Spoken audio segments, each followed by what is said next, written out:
Hey everyone, I just wanted to take a few minutes to explain what you need to do to complete project part two. This is a pretty big step along our journey here towards actually getting to a rough draft of your research paper. So we really want to take this assignment super serious and do our absolute best on it the first time around, because I'm going to warn you, this is the assignment that students often have to resubmit because they have either skipped a section or there are problems with what they've submitted, issues that need to be fixed and resolved before I can give you full points to move forward. So really, please pay attention to this video. Please do your best the first time around. Having to make changes and resubmit isn't the end of the world, especially if it's on some of the smaller components here in project part two. But you really want to do your best to make sure that you are adhering to all of the instructions to the best of your ability so that hopefully it gets approved and you get full points the first time. Or at the very least, maybe if you do have to resubmit, the changes are on the smaller side and won't require you to spend a ton more time making those changes and fixing those errors to resubmit it. So just, I want to put that out there. This is the assignment where students get a little tripped up. And most of the time it's because they're rushing through it.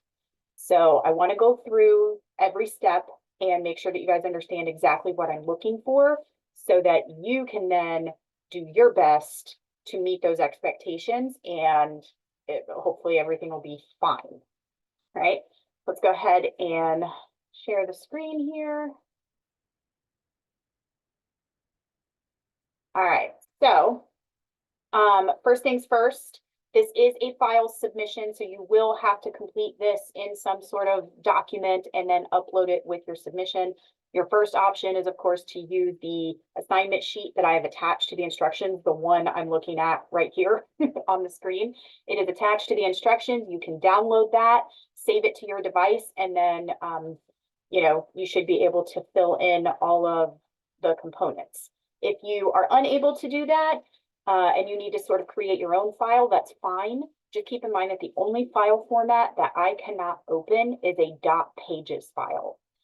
So if it's another Word document, if it's an open doc, if it's a PDF, those I usually don't have problems with. A .pages file, though, I am not going to be able to open that. If that's your only option, then please keep in mind that I do offer instructions on how to use Google Docs under the Getting Started tab. So you could use that instead.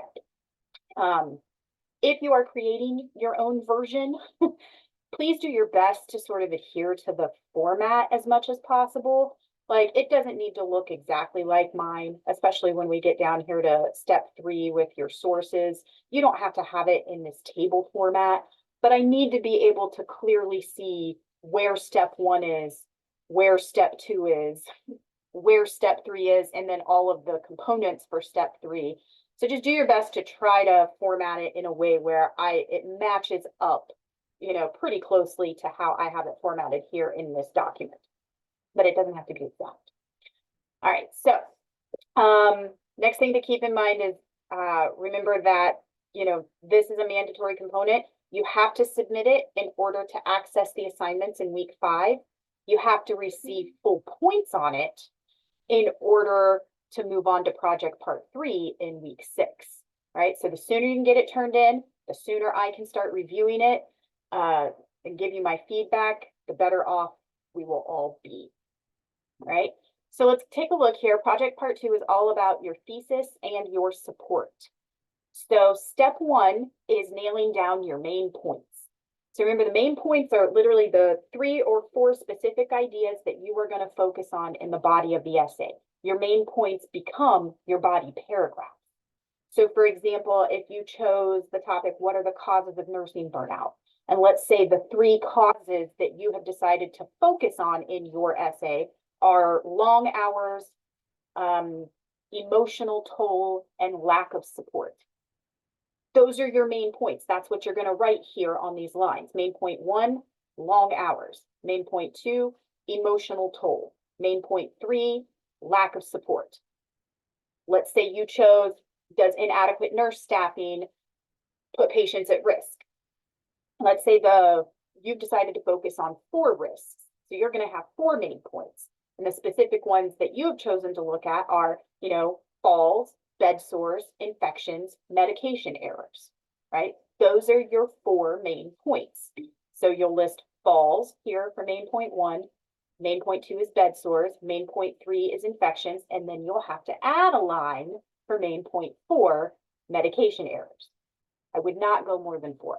I would not have more than 4 main points, because if you are developing each of your main points fully the way you're supposed to, having more than 4 will likely mean that your essay has gone past the page limit that I'm looking for.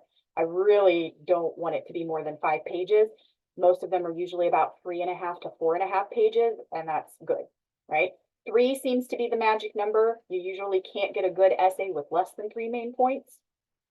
But if we have more than 4 main points, then we're getting into larger essay territory, and that's not what we're looking for here, right? So, but whatever your main points are, that's what you're going to list here on these lines. And it should just be words or phrases, not like big, long, drawn out sentences. Just like I said, long hours, emotional toll, lack of support, right? Or just falls, bed sores, infections, medication errors. Efficient and to the point, right? Step 2 is your working thesis statement. So remember, your thesis statement is that sentence that appears at the end of your introductory paragraph. It tells the reader exactly what your focus topic is and what your specific main points are. So you're going to take your focus topic and insert those main points from up here in step 1 into that sentence, right? So again, going back to my examples, 3 common causes of nursing burnout are long hours, the emotional toll, and the lack of support. That's it. That's your thesis statement. Or the other example, inadequate nurse staffing can put patients at risk for falls, bed sores, infections, and medication errors. That's your thesis statement. 1 single grammatically correct sentence that includes your focused topic and your specific main points. Those specific main points should match up exactly with what you have listed up here in step 1, okay? Also keep in mind some of the things we learned about what not to do with a thesis statement. A thesis statement cannot be a question. A thesis statement should not be announced. It shouldn't say things like, in this essay, I will discuss, or in this paper, we will learn about. That's not what you do. It should just sound very natural. 3 common causes of nursing burnout are long hours, emotional toll, and lack of support. There you go, right? So do your best with step 2, creating that working thesis statement. It's okay if along the way we end up kind of adjusting it and changing it a little bit. But here on Project Part 2, do your best to give me what you envision as of right now, okay? Step 3 is the support, your sources, right? You have to have at least 3 sources used in the essay, in the body of the essay, right? So any source that you use in your introductory paragraph or your concluding paragraph, those don't count towards your 3 source minimum, right? Now, if you used something in your intro and then you also use that same source somewhere in the body of the essay, then that source will count as one of your 3. But if it's a source that is only used in the intro or only used in the conclusion, then that does not count towards your 3 source minimum. I'm looking at what you're using in the body of your essay to support your main points. You need at least 3, and there should be at least 1 source for each main point, right? You could have a source that works for main point 1 and main point 3. That's fine. You can have a source pull double duty as long as in total you have 3, right? Once you have sort of chosen your sources, and hopefully you have already started on that. Certainly if you haven't decided on your 3 sources, then you need to pick up the pace a little bit so that you can get project part 2 completed on time. But once you have your 3 sources, this is where this table comes in. For your first source, the first thing you're going to do is attempt to give me a proper APA reference entry. We learned about APA reference entries this week in the second lesson that you were required to go through. Do your best. If you have questions about your source, like, okay, I know I need to refer back to your PowerPoint, but I'm not sure if this is a website with an organizational author. I'm not sure if this is a web page with no author. How do I treat this source? Ask me. I will tell you. You know, we can look at your source and I'll be like, hey, this is you know, it's a university. We would consider that an organization. So you're going to refer to that slide for a group organizational author. Okay, I can help with that. So don't feel like you're like, if you are really struggling, reach out. I will at the very least let you know what kind of source you're dealing with and which slide you should refer to, right? So do your best to give me the APA reference entry. Once you know the reference entry, you can then provide the APA citation, which was the third lesson that you were required to view this week, right? And we learned in those lessons that in order to get a proper citation, we have to know what the proper reference entry is first. So that's why you're doing it in this order. Give me the reference entry first. That will then help you create the proper citation, right? Then you're going to give me a summary of that source. Remember, a summary is capturing the overall main idea in your own words. This is crucial. Putting it in your own words. Not only does that mean you're avoiding plagiarism, but it also lets me know that you fully understand your source, that you have read it, you understand it, you are going to be able to use it appropriately. So provide the summary in your own words. Then in this section, you're going to give me the reasons for using that source. First, which main point does it go with?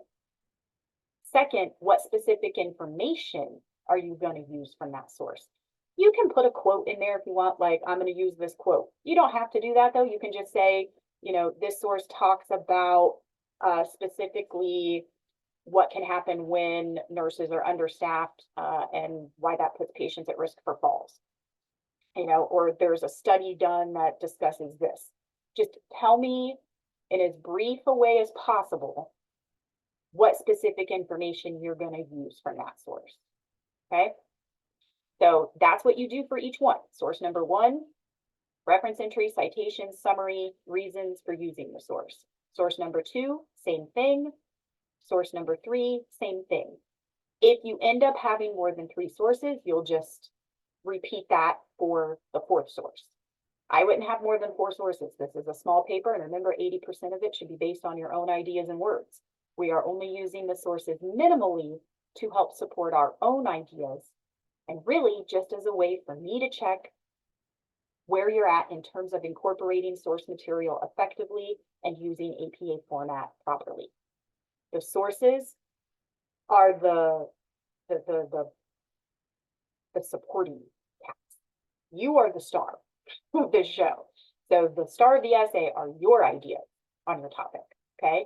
Sources are just there to lend you some credibility, right? Don't have more than 4. Any student who turns in a rough draft with more than 4 sources ends up getting feedback from me that says you have overused source material. You need to back off. You need to put more of your own voice, your own ideas in there. So if you can just tell yourself, okay, I only need 3, no more than 4, then you lessen that risk, right? So step 4 then, potential problems and concerns. This is your chance to share with me any worries that you might currently be having, and then I will address them in my feedback. If your question is something where I'm like, oh, I need to talk to this student right away, I might actually reach out to you to discuss that. But otherwise, just this is your chance to tell me what's on your mind, what you're concerned about, what you're worried about. And if you aren't worried about anything, then just tell me that. Don't skip it. Just tell me. I'm good. Okay. All right. Try to have this in by Sunday night, by the due date, because I'm going to be looking at them through week 5. And remember, if you've got anything that you need to revise or fix, I'm going to have to ask you to do that. So the sooner we can get that started, the better.